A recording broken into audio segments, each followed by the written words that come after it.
बहुत बहुत स्वागत है आपका द बोनस में। ब्रिज जी, आपको भी नमस्कार, सभी दर्शकों को नमस्कार and as always thank you for having me here. Sir हम लोग फर्स्ट टाइम शो कर रहे हैं। स्टार्ट मैंने कर दिया, धीरे धीरे आप इसको आगे बढ़ाइएगा। सबसे पहले मैं आपसे लेवल्स पर ही राय जानना चाहूँगा। जो तेज़ी चल रही है वो कंटिन्यू दिख रही है आपके अकॉर्डिंग? ब्रिज जी, सबसे पहले पहली बार मैं आपके साथ स्क्रीन शेयर करने का सौभाग्य नहीं पा रहा हूं। और इसके पीछे का मैं आप कारण बताऊं कि एक दो बार हम फोन ही पे भी कनेक्ट हो चुके हैं। और उसके बाद एक बार मैंने आपके साथ स्क्रीन जरूर शेयर करी हुई है, तो पहली बार नहीं, हाँ, मगर इस टाइम फॉर्मेट पे हाँ डेफिनेटली पहली बार ऐसा सौभाग्य हो रहा है कि आपके साथ स्क्रीन शेयर करने का मौका मिल रहा है। देखिए, मार्केट क्लियर केस दिखा रहा है। अभी आप जिस तरीके से पूरा मार्केट पॉइज्ड है, और मैं थोड़ा सा सरप्राइज्ड हूँ if you ask me very frankly, क्योंकि after the Mexico deal, Mexico tariff जो अनाउंसमेंट से आया, जो 1 जनवरी से कहीं ना कहीं इन प्लेस आने की बात हो रही है, उसके बाद मैं थोड़ा सा डाइसी हो गया था। मुझे लगा था मार्केट्स कहीं ना कहीं एक रिएक्शन जरूर देंगे। मार्केट्स रिएक्शन नहीं दे रहे हैं। कल ड्यूरिंग द मार्केट आवर्स हमारे पास ये भी कमेंट्री आ गई थी कि फाइनली अब ये बात हो गई कि मार्च तक जाके ट्रेड डील होगी। फिर सेकेंड हाफ में हमने फिर से बातें सुनी कि नहीं, ट्रेड डील थोड़ी सी क्लोज हो रही है। अब बात घुमा फिरा के एक ही आ जाती है कि एक सिंपल फैक्टर को लेके how many times do we need to behave and believe कि ये मार्केट उसी फैक्टर पे चल रहा है। अब मैं समझ रहा हूं ये मार्केट बहुत हद तक अपने आप को डिसलाइन करता जा रहा है इस पूरी ट्रेड डील से और इन सब बातों से। मार्केट अब अपना डायरेक्शन खुद ही कहीं ना कहीं चूज करता हुआ चल रहा है। और आप देखें जिस तरीके से वेंसडे के ट्रेडिंग सेशन में मार्केट ने एक लो पॉइंट पे क्लोजिंग करी और उसके बाद कल बाउंस बैक दिखाया। आज बाउंस बैक कंटिन्यू होता हुआ भी दिख रहा है। अनसर्टेनिटी अभी तक खत्म हुई नहीं है। तो ये कहना कि हाँ हम वापस हेल्दी पॉइंट पे जा रहे हैं और सारी चीजें ठीक होती हुई दिख रही हैं, मेरे को लगता है नहीं। अभी it will be too early to say. और क्योंकि आज फ्राइडे का सेशन है, तो मैं एक्सपेक्ट करता हूँ कि आपको लास्ट 1 आवर जो कहीं ना कहीं प्रेशर पॉइंट है वो भी देखने को मिल सकता है। और कल की एक्सपायरी के बाद अगर मंदड़ियों की पोजीशन थोड़ी सी हैवी होती, तो फिर मार्केट एक बार आपको खिंचता हुआ भी दिख सकता है। तो बहुत अनडिसाइसिव है मार्केट, बट हाँ लोअर लेवल से एक रिस्पाइट जरूर देखने को मिल रही है। और इनफैक्ट आज या कुछ एक ऐसे ट्रेडिंग सेशन जरूर गए हैं जिनको देख के मैं आपको अब एक और ऐसी इंटरेस्टिंग बात बताता हूँ, क्योंकि आपके चैनल के माध्यम से अगस्त के महीने से हम बोल रहे थे ट्रेड डील नहीं होगी, अनसर्टनिटी है, ये है वो है। मुझे कहीं ना कहीं ऐसा लगने लग गया है ब्रिज जी कि अगर ट्रेड डील हो भी जाती है तो भी शायद अब मार्केट उसको इस तरीके से यूफोरिक या रिजॉइस नहीं करता हुआ दिखेगा। I am talking a very hard fact. और क्योंकि ट्रेड डील होनी है ये सबको पता है और वो बहुत हद तक फैक्टर्ड इन है। तो ये जो अभी हम एक मूवमेंट देख रहे हैं, इसके कंटिन्यूएशन में मैं आपको एक चीज बोल देता हूँ कि जिस दिन ट्रेड डील हो भी जाएगी ना, उस दिन एक अनसर्टनिटी जरूर खत्म होगी। मगर हाँ, मार्केट्स अपनी चाल चलेंगे और ट्रेड डील होते ही हम बहुत ज्यादा यूफोरिक मूवमेंट मार्केट में देखें, at the very face of it, मुझे नहीं लगता। जी बिल्कुल। ट्रेड डील का आपने जिक्र किया सर, तो मैं बता दूं दर्शकों को भी, आपको भी बेहद पता ही होगा। मोदी जी ने तो वहाँ पर यहाँ पर एक्स पर ट्वीट भी किया है कि काफ़ी कुछ ट्रम्प के बीच उनके बीच बातचीत हुई है। और जिसकी वजह से मैं चाहूँगा स्क्रीन पर ग्राफिक्स भी शो कर दिए जाए एक बार, जो कुछ बातचीत हुई उनके बीच, क्या कुछ कहा गया है। उम्मीदें बढ़ गई हैं, पॉजिटिव लिया जा रहा है इस ट्वीट को जो किया गया है पीएम मोदी की ओर से। फ़ोन पर बातचीत हुई है, ये ट्वीट में मेंशन है। इसके अलावा कहा गया है कि इससे जो उम्मीदें हैं इंडिया और यूएस के बीच जो साझेदारी है, रिश्तेदारी है, वो और मजबूत होती हुई दिखाई देगी। हालांकि अभी ट्रेड डील को लेकर पूरी क्लैरिटी नहीं है क्या कुछ होगा, लेकिन इंडिया यूएस के बीच स्ट्रैटेजिक साझेदारी की समीक्षा दोनों नेताओं ने की है। क्रिटिकल टेक्नोलॉजी देखा जाए, एनर्जी, डिफेंस सेक्टर में सपोर्ट मिलेगा, एक दूसरे को सहयोग बढ़ेगा। जो तमाम चैलेंजेस हैं उस पर मिलजुल कर कार्य किया जाएगा, आगे बातचीत की जाएगी। यही सब निकल कर आ रहा है। सर आपसे समझना चाहूँगा, अगर जैसा मार्च का आपने जिक्र किया, अगर मार्च तक डील हो जाती है, मान लेते हैं, तो मेजर कौन से सेक्टर पर ज़्यादा आप इम्पैक्ट देख रहे हैं, किस सेक्टर पे क्या कुछ दिखाई देगा? देखिए, अब वही हो रहा है ना ब्रिज जी, मैं एक्चुअली अभी जो बातें कर रहा हूँ ना वो बहुत ज्यादा मुझे भी ऐसा लग रहा है आपके एक्साइटमेंट को देख के या मार्केट के एक्साइटमेंट को देख के कि वो नहीं होता कि एक गर्म तवे पे ठंडे पानी डालने वाली बातें हो रही हैं। एक ट्वीट है, और वो ट्रम्प है। ट्रम्प के लिए ट्वीट और ट्वीट के लिए ट्रम्प का ऐसा एक रिश्ता है। उन्होंने ट्रुथ सोशल एक अलग अपना वो कर दिया था, दो मोदी जी ने किया है, बट फिर वो ये बात है, एक कहावत है अंग्रेजी में, आपने पक्की बातें सुनी होगी, there is a distance between the cup and the lip. इसका कथन का अगर हम मतलब समझे तो ये है कि चाय आपके हाथ में है, आप पीने के लिए तैयार हैं, चाय आपको अच्छी भी लग रही है, मगर वो आपके मुंह तक पहुंचते पहुंचते कभी कप की डंडी टूट गई, कप पलट गया, कुछ भी हो सकता है, और वो अनसर्टनिटी अभी होवर कर रही है। बट हाँ, ये चीज जरूर है कि अगर आप सेक्टर्स की बात करें, जिन सेक्टर्स में हमको कहीं ना कहीं बेनिफिट देखने को मिलेगा, तो मैं समझता हूँ हमारा लॉन्ग ओवरऑल जो डोमेस्टिक गारमेंट्स सेक्टर है, उसमें आपको एक डिफरेंस देखने को मिलेगा।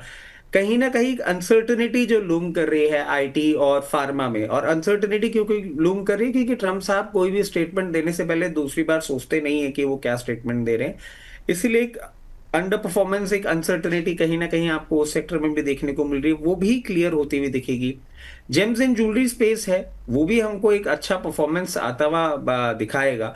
But again it is too early to say. और हम इतनी बार ये कर चुके हैं ना, मतलब लिटरली अभी ना मुझे इतने सारी ऐसे जुमले या आप मुहावरे बोल दीजिए याद आते हैं ट्रम्प साहब की जब भी बातें होती हैं, कि अब वही वाली सिचुएशन होगी, शेर आया शेर आया, शेर नहीं आ रहा है।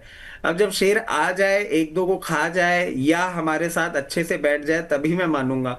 Before that it is too early to say and too early to react. जी बिल्कुल, दर्शकों को बता दें 20 तारीख को सर का वेबिनार हो रहा है, सुबह 11 बजे आप लोग जुड़िए। सर क्या कुछ सिखाने वाले, क्या कुछ समझाएंगे, सर खुद बताएंगे। सर आप बताइए क्या कुछ बताने वाले हैं सर 20 तारीख को आप इस वेबिनार में। देखिए ब्रिज जी, इस चैनल के साथ ना मेरा बहुत पुराना एक रिलेशनशिप रहा है। और क्योंकि स्टार्टिंग पॉइंट से ही हम यहाँ पे आते रहे हैं, और जितने भी व्यूअर्स हैं उनके साथ एक अच्छा संबंध सा हो गया है। मतलब कितने व्यूअर्स तो रेगुलरली इतना सवाल पूछते हैं कि उनका नाम भी याद रहने लग गया है, और वो कौन से स्टॉक की टिप्पणी कर रहे हैं वो भी याद रहने लग गया है। और मैंने ब्रिज जी एक वो समय भी देखा था जब मतलब मैं बोस्ट नहीं करना चाहूंगा, जी। मतलब टाइम था जब कमेंट्री की बात होती ना, मैं पढ़ता हूँ जो कमेंट्स आते हैं कि गॉड ऑफ स्टॉक मार्केट रचित खंडेलवाल, और इस तरीके का कि रचित Khandelwal is king of stock market, ये सब बातें भी आती थी। फिर क्या हुआ, फिर मिड कैप का अंडर परफॉर्मेंस आया, एफआईआईज ने ब्लू चिप के अलावा मिड कैप में भी कार्नेज किया, कुछ मार्जिन फंडिंग भी आपकी ट्रिगर हो गई, और वहां पे फिर जो मिड कैप स्मॉल कैप था उसमें करेक्शन और आ गया। मैं ये बातें क्यों बोल रहा हूं, और उसके बाद मैंने ये कमेंट्री भी सुन ली कि भस्मासुर है ये एनालिस्ट, ये जिस शेयर का हाथ डालता है वो शेयर खत्म हो जाता है। जितने भी व्यूअर्स हैं जो रेगुलरली व्यू कर रहे हैं, वो एक चीज जानते हैं, कंटिन्यूसली इस साल मैं बहुत ज्यादा कॉशियस अप्रोच के साथ रहा हूं निफ्टी में। हायर लेवल्स पे मेरे को चिढ़ाया भी गया कि देखो निफ्टी एक अलग लेवल पे जा रही है, and I have been continuously very clear कि एक वॉलेटिलिटी रहेगी, लोअर लेवल्स पे ही बाइंग करनी है, और उस पे मुझे ये भी बोल दिया जाता था कि ये आदमी आपको कभी खरीदने नहीं देगा। बट सबसे माँ की बात यह है कि जितने भी लेवल्स आपको बताए गए वो सारे के सारे लेवल्स अचीव हुए।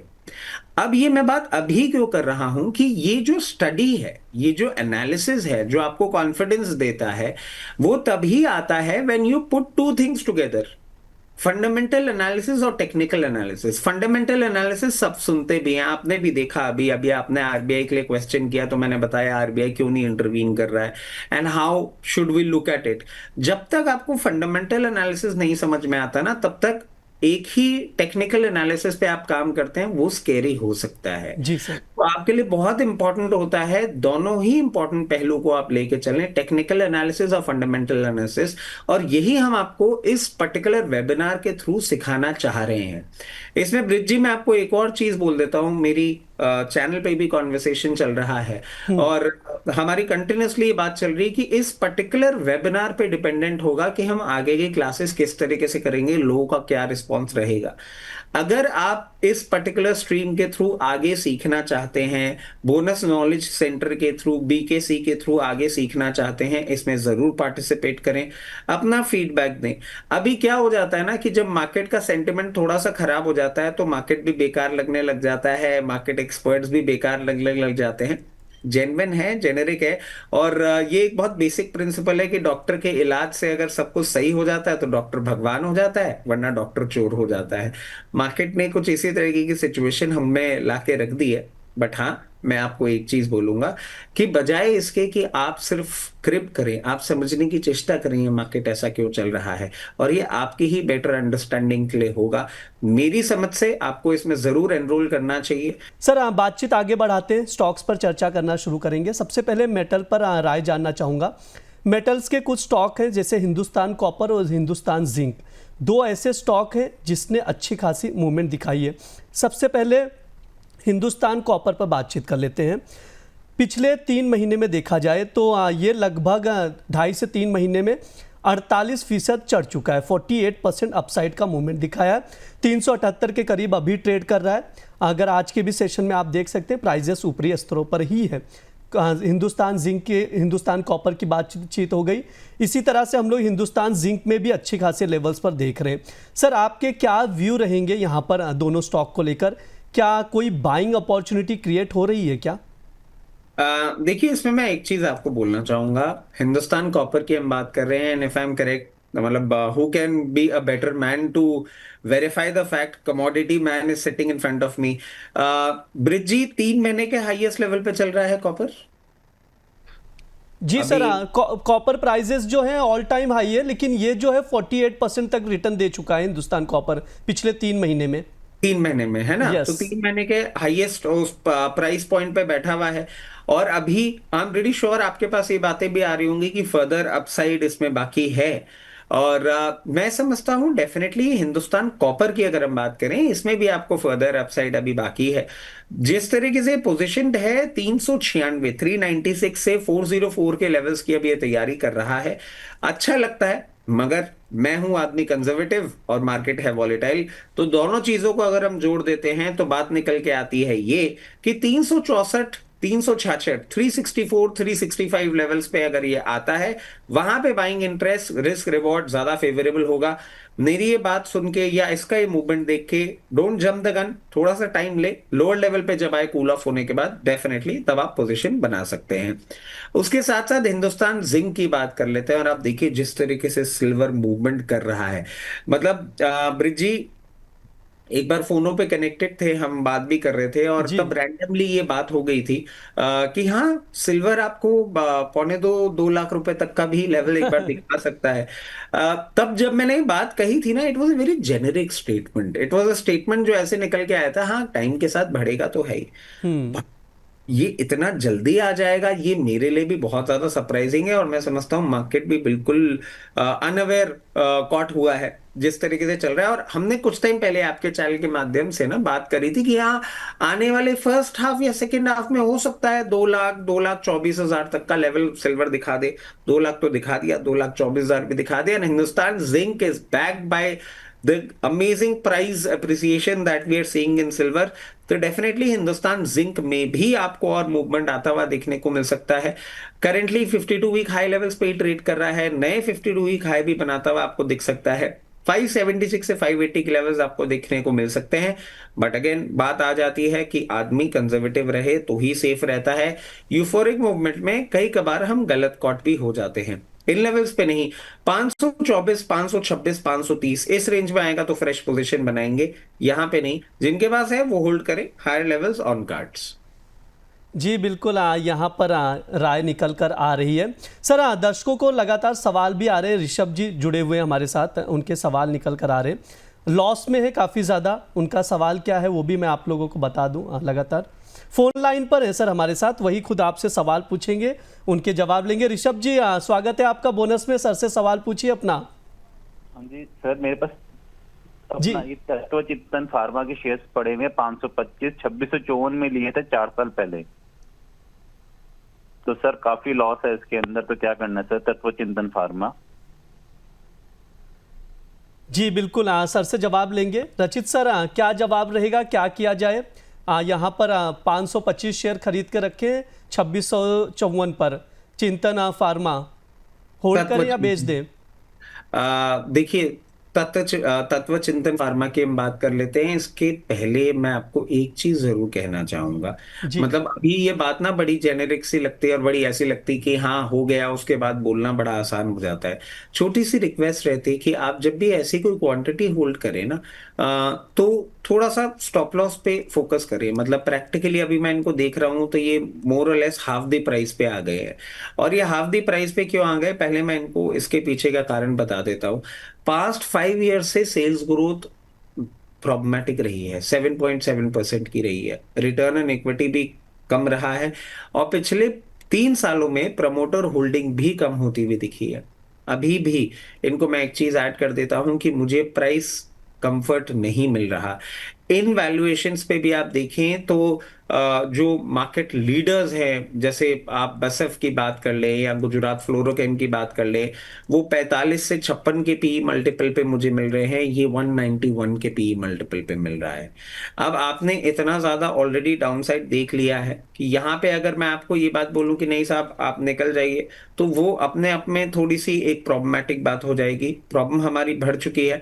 अब हमें करना क्या चाहिए, उस बात पे आ जाते हैं कि जिस तरीके से ये पोजीशनड है, let me be very honest, मुझे नहीं लगता कि अभी आपकी ये प्राइस आने वाली है। सुनने में उतना ही बुरा आपको भी लग रहा होगा जितना मुझे बोलने में लग रहा है। अभी मैं इसमें फर्दर डाउनसाइड ही देख पा रहा हूं, एक रिकवरी के बावजूद भी। और इसमें कहीं ना कहीं आपको सपोर्ट लेता हुआ देखने को मिलेगा, जो कि निकल के आता है लेवल 1220 के आसपास।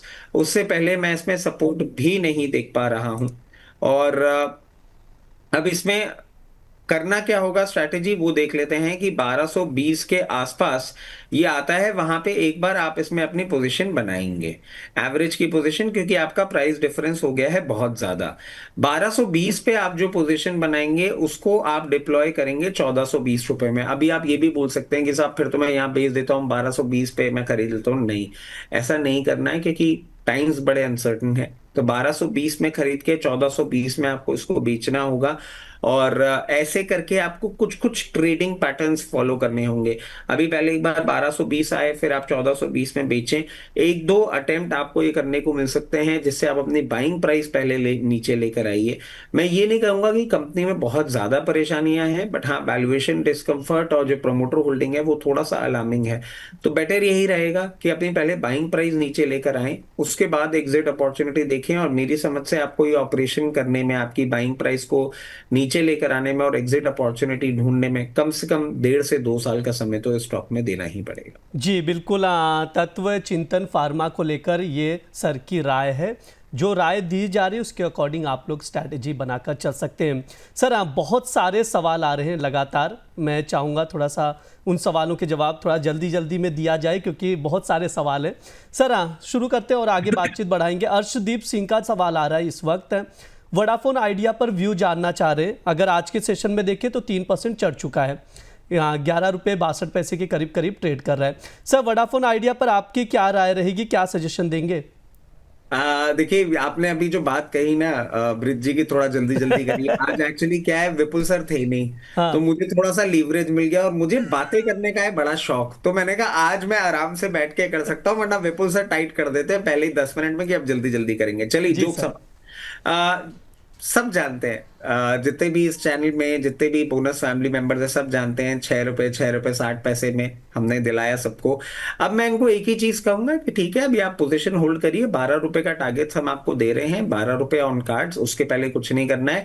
और 12 के बाद मैं समझता हूं जैसे जैसे रिलीफ अनाउंसमेंट्स आते जाएंगे आपको 14 रुपए भी आता हुआ दिखेगा। बट अगर क्वांटिटी है हैवी और ले रखा है लोअर लेवल पे, तो 11 रुपए 90 पैसे के आसपास कहीं आए तो थोड़ा सा, मतलब 25 to 30-40% एक बार पोजीशन बुक कर लीजिएगा, रिमेनिंग रखिए, अभी और अपसाइड बाकी है। जी बिल्कुल। सर और सवाल बढ़ाते हैं। नीलम जोशी जी का सवाल है टाटा मोटर्स को लेकर, टाटा मोटर्स पीवी को लेकर अलग हो गए, इस वजह से थोड़ा सा कंफ्यूजिंग क्रिएट हो रहा है। उनकी बाइंग है 181 शेयर है, 550 की बाइंग है। पूछ रहे हैं एवरेज करना चाहिए या क्या किया जाए, लॉन्ग टर्म व्यू जानना चाह रहे हैं 4 से 5 साल के लिए। 181 रुपए की खरीद है? नहीं सर, 181 शेयर है, 550 की खरीदी है। 550 की खरीदी है, ऊपर है और ये प्रॉब्लम भी है।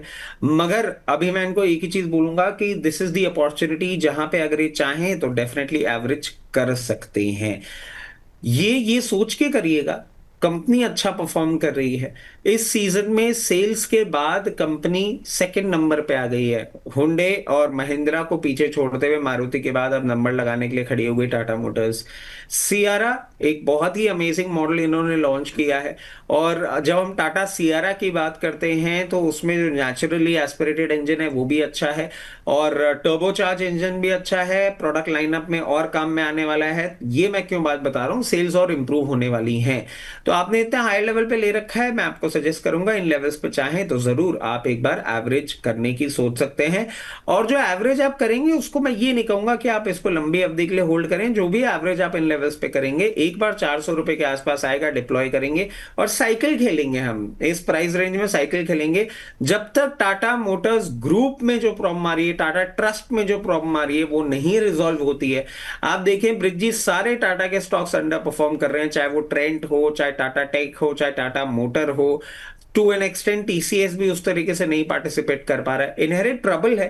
एक बार वो खत्म हो उसके बाद टाटा ग्रुप में आपको एक अच्छा मूवमेंट देखने को मिलेगा। जी बिल्कुल, टाटा ग्रुप में अच्छा मूवमेंट देखने को मिलेगा। जो विवाद चल रहे वो खत्म होता हुआ दिखाई देगा। तो सर आगे बातचीत बढ़ाते हैं। लगातार अभी भी सवाल आ ही रहे हैं अलग अलग। विभा जैन जी का सवाल है, हेलो रचित sir, kindly provide a view on Jyoti CNC for 2 to 3 months के लिए व्यू जानना चाह रहे हैं। अभी अगर हम लोग देखें तो 957 के करीब करीब ट्रेड कर रहा है। क्या व्यू रहेंगे सर आपके? देखिए, अब विभा जी को नमस्कार। और इन्होंने सवाल तो अच्छा काउंटर के बारे में पूछा है। मतलब अगर आप मेरे से बोलेंगे ना Jyoti CNC, I like the counter, the way it is placed, इनकी जो वर्किंग है मुझे सब अच्छी लगती है। इन्होंने एक्चुअली मेरे को एक गुगली कहाँ दे दी, इन्होंने मेरे से 2 से 3 महीने की बात कर ली, जहां पे मैं थोड़ा सा गड़बड़ा जाता हूँ। मैं लॉन्ग टर्म की बात करने वाला आदमी हूँ, 2-3 महीने में मैं थोड़ा सा गड़बड़ा जाता हूँ। इसलिए इनको एक चीज बोलूंगा, एक अपसाइड तो ये काउंटर जरूर दिखा रहा है। और क्योंकि आपने मेरे को एक बेड़ी में बांध दिया है 2 से 3 महीने की, इसलिए मैं आपको बहुत ज्यादा उड़ान वाले टारगेट्स नहीं दे पाऊंगा, जो कि और काउंटर्स में या इसमें भी मैं दे पाता। आपको बोलूंगा जहां भी 1064 रुपए 1064 लेवल्स पे आता हुआ दिखे, एक बार अपना प्रॉफिट बुक कर लें। 2 से 3 महीने में इससे ज्यादा ऊपर जाता हुआ मैं नहीं देख पा रहा। जी बिल्कुल, ये ज्योति सीएनसी पर सर की राय है। सर लगातार और भी सवाल आ रहे हैं, जैसे एस्टर डीएम हेल्थ केयर को लेकर सवाल है सुरेंद्र प्रताप सिंह का। रचित सर को नमस्कार, हृदय से प्रणाम। जानना चाह रहे हैं 673 के भाव पर बाइंग करके रखी है, कृपया करके बताइए अभी होल्ड करूं, एवरेज करूं, टारगेट क्या रहेगा, स्टॉप लॉस क्या रहेगा। अगर स्टॉक की बात की जाए तो 620 पर ट्रेड करता हुआ दिखाई दे रहा है। सर क्या राय रहेगी स्टॉक को लेकर? देखिए Brij ji, health care as a space में हम एक बुलिश स्टांस मेंटेन कर रहे हैं। एस्टर डीएम ने भी एक अच्छा मूवमेंट किया था, बट हाँ हाई लेवल से करेक्ट कर रहा है और कहीं साइंस ऑफ इंप्रूवमेंट नहीं दिखा रहा है। अब अगर ये स्टॉप लॉस पूछ रहे हैं तो स्टॉप लॉस सबसे पहला एक अनिवार्य काम होगा जो इनको करना होगा, वो निकल के आता है 598। 598 के नीचे अगर एक क्लोजिंग करता है और उसके अगले दिन भी 598, ये एक चीज समझने वाली है। आजकल क्या होता है, एल्गोस होते हैं ना, एल्गो इंट्राडे और वैसे मूवमेंट करके आपका ट्रिगर कराने के लिए स्टॉप लॉस आ जाते हैं। 598 के नीचे बंद होता है, उसके अगले दिन भी 598 के नीचे ही सस्टेन करता है, तो आपका स्टॉप लॉस ट्रिगर हो जाएगा। जैसे ही हल्का सा भी ये साइंस ऑफ रिवर्सल दिखाएगा तो सबसे पहले आपका बाइंग लेवल ही आएगा 676, जहां पे आपको थोड़ा सा रेजिस्टेंस दिखाएगा। 676 को ब्रीच करेगा, उसके बाद एक अपसाइड आएगा जो इसको 734 730 लेवल्स तक लेके जा सकता है। बट इसके लिए आपको 2 से 3 क्वार्टर का इंतजार भी करना पड़ सकता है, क्योंकि health care as a space ने परफॉर्म किया था, अभी थोड़ा सा अंडर परफॉर्म कर रहा है और हो सकता है कुछ समय तक करते रहे। तो अकॉर्डिंगली अपनी पोजीशन मैनेज करिएगा। जी बिल्कुल, ये राय निकल कर आ रही है एस्टर डीएम हेल्थ केयर पर सर की। सर अगला सवाल नीतू त्यागी जी का है। सर साउथ इंडियन बैंक 32 के भाव पर लिया हुआ है, क्या टारगेट रहेगा, प्रॉफिट बुक करना चाहिए, राय जानना चाह रहे हैं आपसे। देखिए आपने साउथ इंडियन बैंक ले रखा है, 32 के भाव में ले रखा है। सबसे पहले इस बैंक के लिए मैं आपको एक और चीज कह देता हूं, आपके लिए इंपॉर्टेंट हो जाता है एक स्टॉप लॉस। स्टॉप लॉस आपका निकल के आता है 36 रुपए 60 पैसे, चाहे तो नोट डाउन कर लीजिएगा। 3660 के नीचे अगर ये जाता है तो फिर सिचुएशन हो जाएगी खराब। क्योंकि आप इसमें देखें, चार्टिकल पैटर्न्स भी कहते हैं, जब गैप कोई होता है ना तो गैप फिलिंग मूवमेंट भी आ जाता है। वो गैप फिलिंग मूवमेंट जो है फिर वो आपकी बाइंग प्राइस के आसपास आ जाएगा। तो इस स्टॉप लॉस के साथ अब अपनी पोजीशन मेंटेन करें। और दो बैंक ठीक है, बहुत ज्यादा एक्साइटिंग नहीं है। मैं समझता हूं 42 से 44 रुपए की रेंज में आता है, वहां पे आप अपना थोड़ा थोड़ा प्रॉफिट बुक करना चालू कर सकते हैं। जी बिल्कुल, साउथ इंडियन बैंक को लेकर ये सर की राय है। सर अगला सवाल आ रहा है, मिंटू सुशील जी हैं, उनका सवाल है कि आप दोनों को जय श्री राम। BEL भारत इलेक्ट्रॉनिक्स और अपोलो माइक्रो सिस्टम पर आपसे राय जानना चाह रहे हैं, क्या एंट्री लिया जा सकता है 3 महीने के व्यू के लिए? पहले तो मिंटू जी को नमस्कार, रेगुलर दर्शक हैं हमारे। और बट ये मिंटू जी ने मेरे से क्यों सवाल किया, ये मुझे समझ में नहीं आ रहा। क्योंकि मिंटू जी तो बहुत प्रैक्टिकली जानते हैं कि मैं लॉन्ग टर्म की बात करता हूँ। बट मिंटू जी को एक और चीज मैं याद दिलाना चाहूंगा कि BEL पे हम कंटिन्यूसली बोल रहे हैं कि इन लेवल्स पे अट्रैक्टिव लग रहा है। जैसे ही मार्केट में रिस्पाइट आएगा, BEL शॉर्ट टर्म में भी आपको एक अच्छा मूवमेंट करता हुआ दिखा सकता है। और जैसे कि हम बार बार बोले जा रहे हैं, 424 तक के लेवल्स आपको देखने को मिल सकते हैं। डेफिनेटली आप इसमें पोजीशन बनाइए। अपोलो माइक्रो सिस्टम्स में मिंटू जी हो सकता है इसलिए मेरे से सवाल कर रहे हो क्योंकि अभी इस बात पे थोड़ा सा एक कॉन्फ्लिक्ट भी खड़ा हो गया था कि कुछ लोग, कुछ एनालिस्ट इस पे नेगेटिव थे और मेरे को लग रहा था कि यहाँ से बाउंस बैक करेगा। एंड मिंटू जी, आपने ये जो बात पकड़ी है, डेफिनेटली मैं तो बहुत क्लियरली इसमें एक डायरेक्शनल चेंज देख रहा हूं। आप इसमें पोजीशन अपनी बना सकते हैं और इन लेवल्स पे भी बनाएंगे तो आपको एक स्टॉप लॉस सुझा देता हूं जो कि निकल के आता है 212 के ऊपर जब तक मेंटेन करता है 260 रुपए, और 260 रुपए के ऊपर आपको 288 तक के लेवल्स दिखा सकता है। अकॉर्डिंगली अपनी पोजीशन मैनेज करिएगा। जी बिल्कुल, अपोलो माइक्रो सिस्टम और BEL पर सर की ये राय निकल कर आ रही। होपफुली जो उनका सवाल था उसका जवाब मिल गया होगा। सर अगला सवाल जो है यहाँ पर HAL के लिए है, हिंदुस्तान एरोनॉटिक्स के लिए। यहाँ पर जो सवाल ये है कि वैभव राठौर जी का है, 4150 पर बाइंग किया हुआ है। अभी पूछ रहे हैं क्या यहाँ पर और ख़रीदारी की जा सकती है? अभी जो आज के सेशन में देखिए तो 1% तक की लगभग गिरावट दिख रही है NSE पर, जो मैं देख पा रहा हूँ 4268-70 के करीब ट्रेड कर रहा है। सर क्या सजेशन रहेगा यहाँ HAL को लेकर, क्या राय रहेगी आपकी और क्या उन्हें सजेस्ट करेंगे आप? देखिए, राठौड़ जी को ना मैं एक चीज सजेस्ट करूंगा और ये बात हमारे मेजॉरिटी दर्शक समझ जाएंगे कि मैं क्या बात कहना चाह रहा हूं। इसको ना आप कनेक्ट कर लीजिए सुज़लोन से। और क्यों बोल रहा हूं आपको, क्योंकि दोनों ही काउंटर्स फंडामेंटली बहुत स्ट्रांग है, इनहेरिटेंस बहुत स्ट्रांग है और एक अच्छे अपसाइड के लिए दोनों ही काउंटर्स तैयार है। मगर सुज़लोन 60 से 61 रुपए के लेवल पे आता है, वहां सेलिंग प्रेशर आ जाती है, बेचारा ऊपर नहीं जा पाता है। HAL की अगर आप बात करेंगे तो कहीं भी ये बिल्कुल 4960 5000 लेवल्स पे आता है, वहां पे फिर इसमें सेलिंग प्रेशर आ जाती है, बेचारा ऊपर नहीं जा पाता है।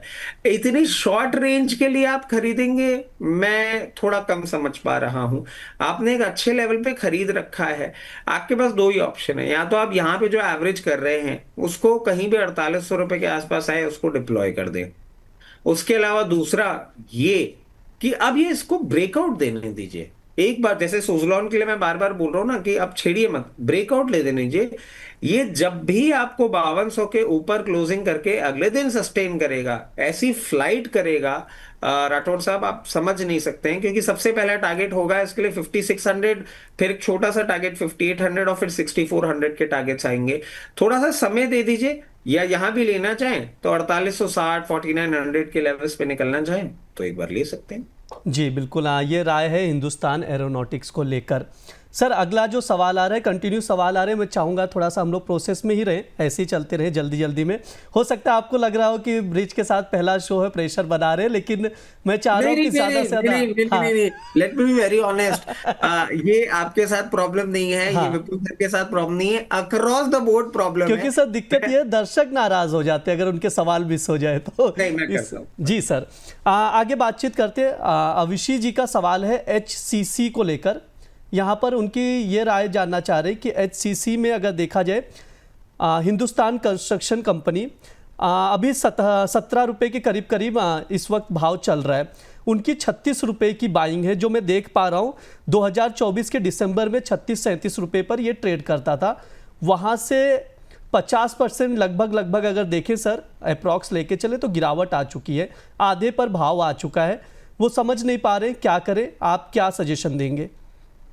देखिए, इनको ना सबसे पहले मैं एक चीज रिक्वेस्ट करना चाहूंगा। मैं हफ्ते में 2-3 बार ही आता हूँ जी। और उस 2-3 बार में मैं जो शो करता हूँ ना, प्लीज एक बार देख लिया करें, चाहे सरसरी निगाह से देख लिया। और इनके लिए मैं ये बात क्यों बोल रहा हूँ मैं आपको बता देता हूँ। अभी सर इसका राइट ऑफर की बात आई थी, और राइट ऑफर की जब बात आई थी, इसने एक मूवमेंट किया था 27-28 रुपए तक। बहुत क्लियरली मैंने स्टेट किया था यहां पे एग्जिट करना है, बहुत क्लियरली कहा था आप एग्जिट कर लीजिए, कुछ भी अच्छा नहीं लग रहा है। तब बाकी के सारी जगह बातें आ रही थी कि नहीं नहीं अभी और अप मूव आएगा। I was clear, fundamentally the company is bad. और ये अब मैं एक ही चीज बोलूंगा, जहां मौका मिले 20-22-25 रुपए जहां मौका मिले, प्लीज इसमें से एग्जिट करिए। कंपनी अच्छी नहीं लग रही है और डाउन साइड आएगा। 36 रुपए के लिए आपने ले रखा है, इतने डाउन साइड में एक नॉर्मल स्टॉक के साथ मैं आपको बोलूंगा एवरेज करिए। मैं इसमें नहीं बोलूंगा एवरेज करिए, इसमें निकलिए, प्लीज निकलिए। जी बिल्कुल, इसमें एग्जिट करें। काफ़ी ज़्यादा ऑलरेडी आप लॉस में हैं, आधे पे आ गया होगा आपके, जो देख रहा हूँ मैं 36 के भाव से अभी 17 के आसपास दिखाई दे रहा है, आधे पे आ गए आप। तो लॉस में ही एग्जिट करने का सर का सजेशन है, तो इसके अकॉर्डिंग आप लोग देखें। सर अगला जो स्टॉक है गेल पर राय जानना चाह रहे हैं। 170 के करीब का भाव चल रहा है इस वक्त। उनका सवाल यही है कि जो गेल है वो ख़रीदारी जो है 146 के आसपास है, 300 शेयर करके रखें। यहाँ पर क्या किया जाए सर, राय जानना चाह रहे हैं आपसे। देखिए, कई बार क्या करना होता है, सबसे अच्छा काम ही होता है कि कुछ नहीं करना होता है। और प्रैक्टिकली गेल में कॉन्ग्रेचुलेशंस, आपने बहुत अच्छी प्राइस पे बाइंग कर रखी है। I am very bullish. The only thing is company थोड़ा सा टाइम लेती है। आराम से अभी बैठिए। 224 रुपए के पहले कुछ नहीं करना है, तो कुछ नहीं करना ही आपको करना है। 224 रुपए आएगा तो एक बार रिविजिट करेंगे क्या करना है। सर सवाल आ रहा है सुज़लॉन को लेकर, काफ़ी इंटरेस्टिंग स्टॉक है, सबकी नज़र रहती है, आपसे भी राय लूँगा। कौशिक जी का सवाल है, रचित सर प्लीज़ बताइए क्या फ्रेश बाइंग की जा सकती करंट प्राइस पे? सुज़लॉन एनर्जी और पीएनबी दोनों को लेकर सर सवाल है। नहीं, ये कौशिक जी को नमस्कार। और कौशिक जी के मैं कमेंट्स भी पढ़ता रहता हूँ। कौशिक जी के बहुत मजेदार कमेंट्स होते हैं। और कौशिक जी को अब क्योंकि मैं पढ़ता रहता हूँ तो वो भी मुझे देखते रहते हैं, तो कौशिक जी को बोलूंगा नहीं खरीदना सुज़लॉन। क्यों नहीं खरीदना है सुज़लॉन? क्योंकि आप अभी खरीदेंगे फिर 60 रुपए में सेलिंग प्रेशर आएगा, फिर आपको बुरा लगेगा कि क्या हो गया। तो कौशिक जी, दो तरीके हैं हमारे पास। एक सिंपल तरीका सबसे पहले ये निकल के आता है कि अगर आप खरीद रहे हैं तो इसके साथ आपको एक और चीज खरीदनी होगी जिसका नाम है पेशेंस। अगर पेशेंटली आप इसको होल्ड कर सकते हैं तो यहां पे खरीदिए। 60-61 रुपए पे वापस सेलिंग प्रेशर आएगा और फिर आप विचलित हो सकते हैं। अगर उस पेन पॉइंट को आप झेल सकते हैं तो मैं कहूंगा बिल्कुल आप अपनी पोजीशन बना के रखें, यहां पे खरीद लें। मैं इनहेरेंटली बहुत बुलिश हूं इसमें। मेरी समझ से 61 विल बी द पॉइंट, उसके ऊपर क्लोजिंग करेगा और मेंटेन करेगा। डायरेक्ट 76-84 के लेवल्स दिखा सकता है। पीएनबी में कौशिक जी क्योंकि छोटे शेयर ऊंचे छलांग पे भी कमेंट करते रहते हैं, इसीलिए हो सकता है उन्होंने पीएनबी भी निकाला हो। और ये इसीलिए पूछ रहे हैं क्योंकि उसमें जब 124 लेवल्स पे चल रहा था, दो हमने लोअर लेवल पे भी रिकमेंड किया था, बट 124 पे कहा था यहाँ पे पोजीशन नहीं बनानी है। तो कौशिक जी बिल्कुल सही पकड़े हैं। आपकी बाइंग प्राइस पास में आ रही है, 114 से 116 की रेंज में पीएनबी में आराम से पोजीशन बना लीजिएगा। जी बिल्कुल, ये राय निकल कर आ रही है। सर थोड़ा सा ब्रोकरेज हाउसेस की कुछ रिकमेंडेशन आई है कुछ स्टॉक्स पर, उस पर भी बातचीत कर लेते हैं। सबसे पहले मैं इंडिगो पर आपसे राय जानना चाहूँगा, काफ़ी ज़्यादा चर्चा में भी है। सर अगर देखा जाए तो मॉर्गन स्टैनली की रिपोर्ट है, ओवरवेट की रेटिंग दी गई है, जो टारगेट प्राइस है 6,359 कर दिया गया, अभी 4,835 पर ये ट्रेड करता हुआ दिखाई दे रहा है। ब्रोकरेज मान रहा है कि कंपनी ने Q3 फाइनेंशियल ईयर 2026 के लिए अपनी गाइडेंस जो है घटाई है, जिससे निकट जो अवधि है, जो टाइम पीरियड है, कमज़ोर कमाई हो सकती है। सर स्टॉक को लेकर आपके क्या व्यू हैं? साथ में सर आप लॉन्ग टर्म देते भी हैं, तो लंबी अवधि के नज़रिए से आपसे समझना चाहूँगा इसको लेकर। देखिए ब्रिज जी, बहुत बेसिक बात मैं आपको बता देता हूं कि जो सिचुएशन अभी हम इंडिगो की देख रहे हैं, आप देखिए there was a peak point, IndiGo was the market leader, more than 64% domestic traffic, 2200 plus flights आप डेली उड़ा रहे थे। गवर्नमेंट ने पहले 5% की बात करी, 10% आपका ट्रैफिक कम कर दिया, उस पर आपने कह दिया हाँ हाँ ठीक है, इतना तो मैनेजेबल है, इतना तो हम वैसे भी उड़ा नहीं पा रहे, नवंबर से इतनी फ्लाइट कैंसिलेशन हो रही है, पॉइंट टेकन। फिर मैनेजमेंट आता है, मैनेजमेंट बोलता है कि हमने जो आपको higher double digit higher teens की एक ग्रोथ की बात करी थी, 18-19% ग्रोथ हम रजिस्टर करेंगे, अब हम उसको लोअर टीन्स पे कर रहे हैं, कहीं 12-13% पे लेकर आ रहे हैं। ये धीरे धीरे करके इस पूरी सिचुएशन बनती हुई दिख रही है। आप बहुत क्लियर केस समझ लीजिए, कितनी भी ब्रोकरेज हाउसेस कोई कुछ भी कह ले, this entire sector and this particular company is a typical no no, जब तक पूरी क्लैरिटी नहीं आ जाती। क्योंकि अभी तक आप सिर्फ फ्लाइट कैंसिलेशन की बात कर रहे हैं मेरे से, मैं आपसे दो बातें करता हूं। सबसे बड़ी बात, Mumbai airport and Delhi airport have revised their prices. The prices have gone up like anything. 3500 रुपए बॉम्बे एयरपोर्ट हो गया है, 1250 1250 रुपए दिल्ली एयरपोर्ट हो गया है, जो कि हमसे डायरेक्टली नहीं लिया जाता, बट इनके मार्जिन श्रिंक करते हैं। दूसरी बात, जो नए रोस्टर्स बन गए हैं, पहले इंडिगो हर पायलट से हफ्ते में 6 बार रात को प्लेन उड़ाते थे, 2 से ज्यादा नहीं उड़ा सकते। अब आपको और भी पायलट हायर करने पड़ेंगे, कहीं ना कहीं आपका प्रॉफिट मार्जिन हिट होगा। प्रॉफिट मार्जिन हिट होगा बैक्ड बाय द फैक्ट कि गवर्नमेंट ने भी एक कैपिंग कर दी कि 500 तक इतना, 1000 तक इतना। तो अभी इस चीज को थोड़ा सा स्टेबल होने दीजिए। हायर लेवल्स पे मैं सिर्फ एग्जिट के लिए बोलूंगा, जब तक क्लैरिटी नहीं आ जाती है। एक अंग्रेजी में कहावत है, do not catch the falling life, और इंडिगो के लिए मैं ये बोलूंगा, मैं इसको 5 रुपए महंगा जरूर खरीद लूंगा, बट सस्ता खरीदने के चक्कर में अभी नहीं खरीदूंगा। जी बिल्कुल, फॉलिंग नाइफ को कैच ना करें, नहीं तो अपना ही हाथ कटेगा। सर अडानी पावर पर आपसे व्यू लूँगा। रिपोर्ट आई है, मॉर्गन स्टैनली की है, ओवरवेट की रेटिंग दी गई है, जो टारगेट प्राइस है 181 का है। अभी हम लोग स्टॉक को लेकर अभी देखें तो 142 के करीब करीब का भाव चल रहा है। आज 1% से ज़्यादा का मूवमेंट भी दिखा है इसमें, अपसाइड का मूवमेंट। सर अडानी पावर को लेकर आप क्या राय रखते हो? साथ ही ये भी बताइए, आप लॉन्ग टर्म इन्वेस्टमेंट की भी जिक्र कर रहे थे, आप काफ़ी कुछ सजेशन भी देते हैं लॉन्ग टर्म इन्वेस्टमेंट में, किस स्टॉक में लगा सकते हैं। अडानी ग्रुप को कैसे देखते हो? अडानी के कौन कौन से स्टॉक्स आपको पसंद है? देखिए ब्रिज जी, एक ना वो कहानी आपने जरूर सुनी होगी, वो राक्षस और तोते वाली। तोते की जान राक्षस में, और सॉरी राक्षस की जान तोते में। और यूएस ट्रेड डील जैसे ही थोड़ी सी स्ट्रीमलाइन होने लग जाती है, अडानी ग्रुप चलने लग जाता है। यूएस ट्रेड डील में जैसे जिलेटर होती है, तो अडानी को थोड़ा सा अंडर परफॉर्मेंस आने लग जाता है। तो पहले क्लैरिटी आ जाने दीजिए यूएस की तरफ से, जी। क्योंकि इनका केस चल रहा है यूएस में, and you know about it. मतलब बाकी तो सभी समझ रहे हैं, मैं बहुत बार ये बातें बोल भी चुका हूँ, कई कबार लगता है कि मैं ही उठवा लिया जाऊंगा अडानी ग्रुप की तरफ से। बट अडानी का इंटरनेशनल एक्सपोजर इतना ज्यादा है ना, और जब तक जियोपॉलिटिकल सिचुएशन ऐसी चलती है, तब तक मेरा कॉन्फिडेंस नहीं आ पाता है अडानी के ऊपर। लेट्स बी ऑनेस्ट, सब जानते हैं ये बात को लेके। अडानी ग्रुप मेरे को बहुत ज्यादा कॉन्फिडेंस नहीं दे पाता, क्योंकि एक न्यूज और they fall like a pack of cards, यूं धड़ करके गिरते हैं और पैसा इरोड हो जाता है। तो अडानी में जब तक जियोपॉलिटिकल सिचुएशन ठीक नहीं होती, दूर रहने का है। अब आ जाता है पावर के लिए। मैं इस फॉरेन ब्रोकरेज को धन्यवाद जरूर देना चाहूंगा, क्योंकि हम भारत देशवासी तो इस पूरे साल पावर सेक्टर को चलाने में अपने एड़ी चोटी का जोर लगा लिया, नहीं चला। इनके कहने में चल जाए तो धन्यवाद ही दूंगा, बट मुझे नहीं लगता। वेरी फ्रैंकली, इस पर्टिकुलर रिपोर्ट के तहत मैं अभी इसमें जमदगन नहीं करने वाला हूं। अडानी पावर में मुझे हायर लेवल पे एक रेजिस्टेंस दिख रहा है, जब तक वो रेजिस्टेंस नहीं तोड़ेगा तब तक मैं इसमें पोजीशन नहीं, क्लियर केस आपको बोलूंगा अपसाइड की। 154 के ऊपर क्लोजिंग करेगा तब देखेंगे, तब तक नहीं करता लोअर लेवल्स और आपको देखने को मिल सकते हैं। पहला लोअर लेवल 132 और उसके नीचे 124 तक भी जा सकता है फॉर द टाइम बीइंग। अगर लॉन्ग टर्म इन्वेस्टर है तो लोअर लेवल पे थोड़ा सा वैल्यू हंटिंग करते रहिए। वैसे मुझे कुछ बहुत ज्यादा अच्छा लग नहीं रहा है अभी। जी बिल्कुल, ये सर की राय है अडानी ग्रुप के तमाम स्टॉक्स को लेकर, स्पेशली अडानी पावर को लेकर। जो भी दर्शक इस वक्त शो के साथ जुड़े हुए हैं, अगर उनके कोई भी सवाल हो तो कमेंट बॉक्स में पूछते रहिए। हम कोशिश भी कर रहे हैं कि आप लोगों के सवाल, सभी लोगों के सवाल जल्दी से जल्दी सर से ले। सर LNT पर भी बातचीत कर लेते हैं। गोल्डमैन सैक्स का रिपोर्ट आया है, जो प्राइस का टारगेट है वो 34% अपसाइड की रेज किया है, 5000 का टारगेट लेकर चल रहे हैं, अपग्रेड किया है। बाय से न्यूट्रल कर दिया गया है, लेकिन जो टारगेट है उसको इंक्रीज़ किया है।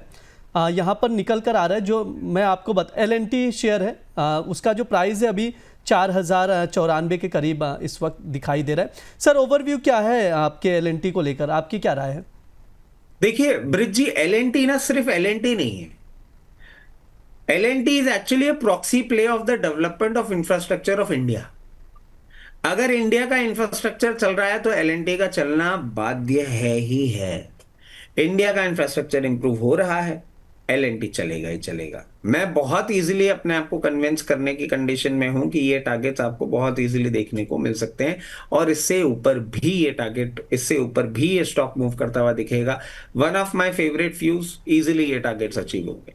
इजीली ये टारगेट अचीव होते। सर निवेशक क्या करें, एंट्री अगर कोई लेना चाहता है, आपसे समझना चाहूँगा इन्वेस्टर्स पॉइंट ऑफ व्यू से, तो अभी एंट्री लेना ठीक रहेगा या थोड़े से डाउन साइड का वेट करें भाव में? देखिए मुझे ये लेवल भी अच्छे लगते हैं, मैं बहुत क्लियरली आपको बताऊं, ये लेवल भी अच्छा लगता है। मगर अगर कोई बहुत ही लंबी अवधि के निवेशक है उनको मैं एक चीज और ऐड करा देता हूं। इसमें आपको बाइंग करनी होगी स्टैगर्ड मैनर में। क्यों स्टैगर्ड मैनर में? ऐसे कि हो सकता है आपको कभी 4200 रुपए क्रॉस करके, 4300 रुपए क्रॉस करके, और एकदम से कोई न्यूज आती है, मार्केट करेक्शन आ जाता है, तो आपको एक बार 3810 रुपए तक के भी, 3810 तक के भी लेवल्स दिखा सकता है। स्टैगर्ड मैनर में बाइंग करिएगा, क्योंकि एलएनटी इस तरीके का काउंटर है नहीं जो वन साइडेड मूवमेंट ना आपको ऐसे दिखाता रहे। ये हिचकुल्ले खा खा के चलता है। अगर आप लॉन्ग टर्म इन्वेस्टर हैं तो यहाँ पे आधा, और नीचे कभी आता है 3810, 3840, वहां पे पोजीशन कर लीजिएगा कंप्लीट। सर अडानी से थोड़ा सा टाटा की ओर भी बढ़ लेते हैं। एलएनटी पर भी आपने जिक्र किया, टाटा स्टील पर राय जानना चाहूँगा। नुआमा की रिपोर्ट आई है, होल्ड करने का सजेशन है, 175 का टारगेट दिया गया है। क्या राय रखते हैं सर टाटा स्टील को लेकर, आप बुलिश हैं क्या सर? 3.5 रुपए ब्रिज जी, क्यों नहीं आएगा? 3.5 रुपए का ही तो अपसाइड है, ले लीजिए, जी। आराम से आ जाएगा। इन्वेस्टर्स के लिए सर, इन्वेस्टर्स के लिए किस लेवल पे एंट्री सजेस्ट करेंगे? देखिए अगेन मैं वापस ये बात बोलूंगा, अभी आपने देखा होगा जैसे ना कल भी इसमें बहुत सारे न्यूज थे, कुछ कुछ जिसने एक्विजिशंस किए थे और बिजनेस डेवलपमेंट में स्पेंडिंग्स हो रही हैं। टाटा स्टील भी मुझे इनहेरेंटली बहुत अच्छा लगता है, मगर जब तक क्लैरिटी टाटा ग्रुप में नहीं आती तब तक, क्योंकि इस बार ना ब्रिज जी ये कुछ छोटी मोटी चीज नहीं है, मिनिस्ट्री भी इन्वॉल्व हो गई तब भी ये आपका कॉन्फ्लिक्ट खत्म नहीं हुआ है। मतलब the home minister was there, the finance minister was there. ये फिएस्को थोड़ा बड़ा है, अभी मीडिया में नहीं आ रहा है, बट फिएस्को थोड़ा सा बड़ा है और ये इंस्टीट्यूशंस गेज कर पा रहे हैं, इसीलिए बाइंग इंटरेस्ट नहीं आ रहा है। अगर आप बहुत लंबी अवधि के निवेशक हैं, छोटे निवेशक मतलब छोटे टाइम ड्यूरेशन के निवेशक के लिए मैं नहीं बोलूंगा, बहुत लंबी अवधि के निवेशक हैं, तो कहीं भी 164 162 लेवल्स पे आता है, आराम से पोजीशन बनाइएगा। ये टारगेट्स तो बहुत प्यूनी है, आपको ये 190, 198, 200 रुपए तक के भी लेवल दिखाएगा, बट टाटा ग्रुप की प्रॉब्लम ठीक होने दीजिए पहले।